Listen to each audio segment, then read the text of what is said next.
I'm sure guys আপোনালোকে এইটো recipe কেতিয়াও ট্ৰাই কৰা নাই এইটো ৰেচিপি ট্ৰাই কৰিবলৈ কাৰণে আজি এই পাতে নহব এই পাতো লাগিব বলকচোন আজি ট্ৰাই কৰি চাও কিনো বনালো মই দেখিবলৈ বহুত ধুনিয়া হৈছে এতিয়া খাই চাও কিনেকুৱা হয় যদি আমি সদায় খাই থকা সেই ইউজুৱেল মেগি পেকেটটো এটা নতুন টেষ্টত খাবলৈ পাওঁ তেতিয়া ভাল লাগে নহয় জানো সেই আজি মই ট্ৰাই কৰিলো বাটাৰ মেগি তাৰ বাবে এখন পেনত অলপমান বাটাৰ দি তাতে দিলো পিয়াজ আদা নহৰু আৰু বিলাহী তাৰ লগতে দিলো কেইটামান কাজু অকনমান নিমখ ৰেড চিলি জিৰা আৰু ধনিয়া মছলাখিনি দি অকনমান সময় ভালদৰে ভাজি ললো তাৰ পিছতে অকনমান পানীও দি দিলো যাতে বিলাহীখিনি মেল্ট হৈ যায় তাৰ পিছতে আকৌ এখন পেনত অকনমান বাটাৰ দি অকনমান বিলাহী আৰু ক্যাপসিকাম ধুনিয়াকৈ ফ্ৰাই কৰি ললো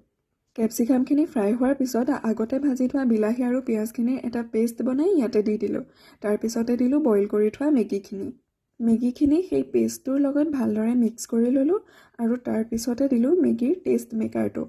উইদাউট মেগিৰ টেষ্ট মেকাৰ মেগি ইনকমপ্লিট নহয় জানো সেই কাৰণে টেষ্ট মেকাৰটো দি ললো তাৰ পিছতে দিলো অকনমান ফ্ৰেছ ক্ৰীম আৰু আমাৰ মেগি ৰেডি